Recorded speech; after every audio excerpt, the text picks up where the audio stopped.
રોજ રોજ શાક રોટલી ખાઈને કંટાળી ગયા છો અને કંઈક નવું ખાવાની ઈચ્છા તે તો બનાવો અડધી વાટકી પૌવામાંથી એકદમ સરસ એવો નાસ્તો, જે હેલ્ધી પણ અને પચાવવામાં હલકો ફૂલકો અને ઓછા સમયમાં બનીને તૈયાર થઈ જતો. આજે આપણે પૌવાનો નાસ્તો બનાવીને તૈયાર કરીશું. તો એના માટે આપણે અડધી વાટકી આપણે પૌવા લઈશું. કોઈ પણ મેજરમેન્ટ કરી લેવાનું. અડધીથી પોણી વાટકી જેટલા અહીંયા નાના પૌવા છે, એટલે મતલબ અડધા કપ જેટલા પૌવા છે. પૌવાને આપણે પહેલાં મિક્સર જારમાં ચલાવી અને જેટલો થાય એટલો પાવડર આપણે બનાવી દેવાનો છે. તો અહીંયા એકદમ સરસ એવો આપણો પાવડર તૈયાર થઈ ગયો છે. તો જે વાસણમાં આપણે બનાવવાનું હોય એમાં જ આપણે પાવડરને કાઢી લઈશું. હવે એની સાથે આપણે જેટલા પૌવા લીધા છે એટલો સામે આપણે રવો લેવાનો છે, યા તો સૂજી. સાથે આપણે 1-2 ચમચી ભરી અને ચણાનો લોટ નાખીશું. અને બધી વસ્તુને પહેલાં આપણે મિક્સ કરી દેવાની છે, ચણાનો લોટ, સૂજી અને પૌવા. ત્યાર પછી આપણે સ્વાદ પ્રમાણે મીઠું નાખીશું અને એની અંદર ખટાશ માટે દહીં નાખીશું. દહીં નાખવાથી એકદમ સરસ બને છે.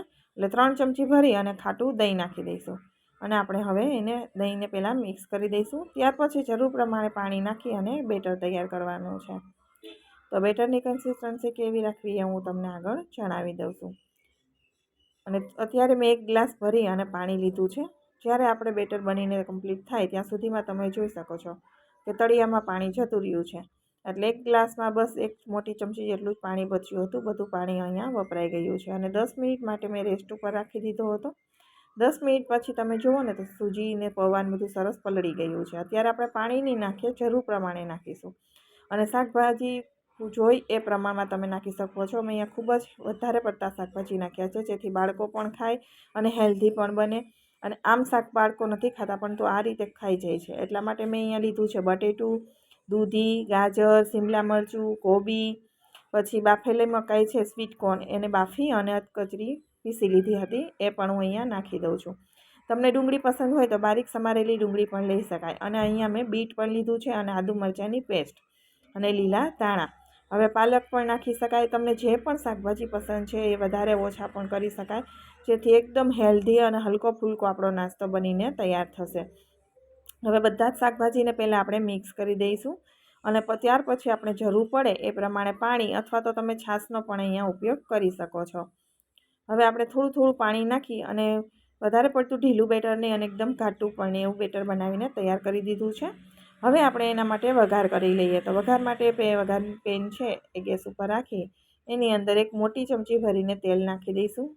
તેલ ગરમ થાય એટલે એની અંદર આપણે રાઈ અને હિંગ, ગેસની ફ્લેમ અત્યારે રાઈ ફૂટવા લાગે એટલે બંધ કરી દઈશું, બળે નહીં. રાઈ નાખ્યું છે, જીરું નાખ્યું છે, મીઠા લીમડાના પાન અને હિંગ.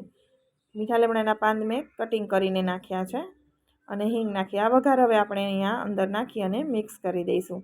તો આ રીતે વઘાર કરીને નાખવાથી સુગંધ એકદમ સરસ આવે છે. હવે બીજું કે આપણું બેટર તૈયાર થઈ ગયું છે. એમાંથી તમને જે પ્રકારે નાસ્તો બનાવવો હોય એ પ્રમાણે તમે બનાવી શકો છો.